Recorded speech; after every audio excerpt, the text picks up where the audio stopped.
All right, the NBA draft is now behind us, and not going to do a lot of in-depth draft talk here, but there were some big things that came out of it, and the first actually happened a bit before, and that's the New York Knicks making a gigantic move, as they have agreed to a deal to acquire Mikal Bridges from the Brooklyn Nets in exchange for Bojan Bogdanovic, 5 first-round picks, a pick swap, a second-rounder, according to Adrian Wojnarowski. Now, there's still a few things that need to be ironed out to make this officially official, but when it does happen, this makes the New York Knicks an absolute powerhouse in the NBA, not just in the Eastern Conference, but in the NBA. I'm not saying that they rocket up to the top of the league in terms of being the number one contenders, but they're at the adults table now. This is a roster that is legitimately pretty scary. You look at what they are able to roll out there, and they could close. They could do a whole lot of different things, honestly. But you could run, at least to start, with Brunson, OG, who they signed to a gigantic deal.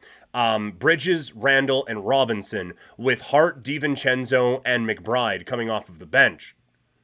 Come on. That is a really, really good unit that you can roll out there with. And Robinson has some health issues. They're probably not going to be able to keep Hartenstein around. But this is the exact team that you build when you are coached by Tom Thibodeau. They very clearly have buy-in. They very clearly have a buy-in from the fan base as well. And now you have a group that just fits. And we talked about it during the season and during the postseason as well. You know what a New York Knick is now, right? Like when you see a guy, it's like, oh yeah, that guy's he's a Miami Heat. He fits that culture well. You know what? He'd fit well in Golden State. He'd be a San Antonio Spur. Now we know what a New York Knick really is. And it's such a scary team. When you think about defensively, what they're able to do with OG and Bridges out there at the same time. I'm sure you could roll some lineups out there with Hart as well and just be a switching dynamo. And then offensively, it doesn't, like it fits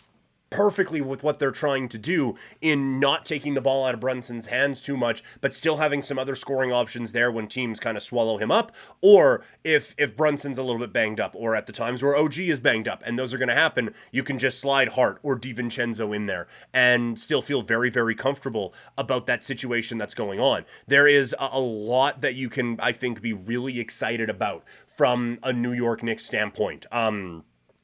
Like I'm not going to say, well, this team is perfectly constructed to beat the Boston Celtics now, but that's a series I want to see. I want to see it in the Eastern Conference Final. Like these are, I think, so clearly now the top two teams in the NBA's East, in Boston and in New York. And I think if Mitchell Robinson can stay healthy and be the guy who we saw in the Cleveland series, this is absolutely someone who you feel comfortable with at the 5 on this team.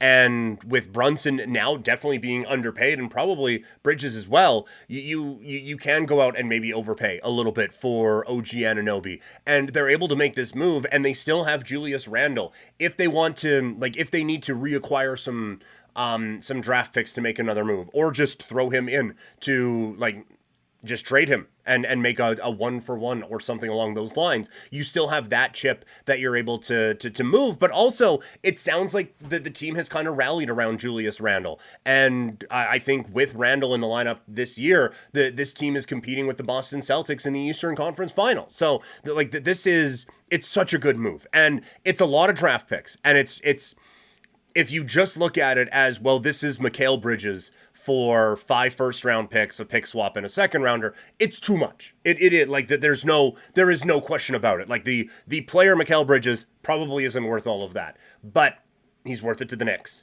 That is without a doubt. He is 100%. When you look at what he does to this Knicks team in kind of adjusting what tier that this team is in, it is absolutely 100% worth it for the Knicks to make this move. For the Nets now, they're looking to be bad. That they have made a deal with Houston to be able to get their first round picks back, and basically threatening them, like, hey, we'll be average if you don't give us those picks back. One of the weirder negotiating tactics I have ever heard in sports, but it's pretty hilarious. And it makes sense now for Brooklyn. You're not doing anything with Bridges, so why bother? They get Claxton at a pretty good deal. I'm not saying that's the centerpiece of their franchise now or anything like that, but this is very clearly a team that is starting over. And They are starting over with a lot of Phoenix picks from a deal for Kevin Durant. They now have their own picks as well, and a shitload of them from the Knicks. So if they do happen to hit on a couple of draft picks and want to make some moves, they have a lot of draft capital to do that with now. But it just makes all the sense in the world now for Brooklyn. The counterpunch now is going to be interesting from teams around the league. I don't think the Celtics need to do a whole lot. They are still the top team in the league, and I don't think Denver is making moves now to adjust to this or anything like that. But you look at the rest of the East, Cleveland gets the hell beat out of them by this team. And they probably still have a move that they need to make with one of their guards. If they're keeping Mitchell, then they probably need to move Garland.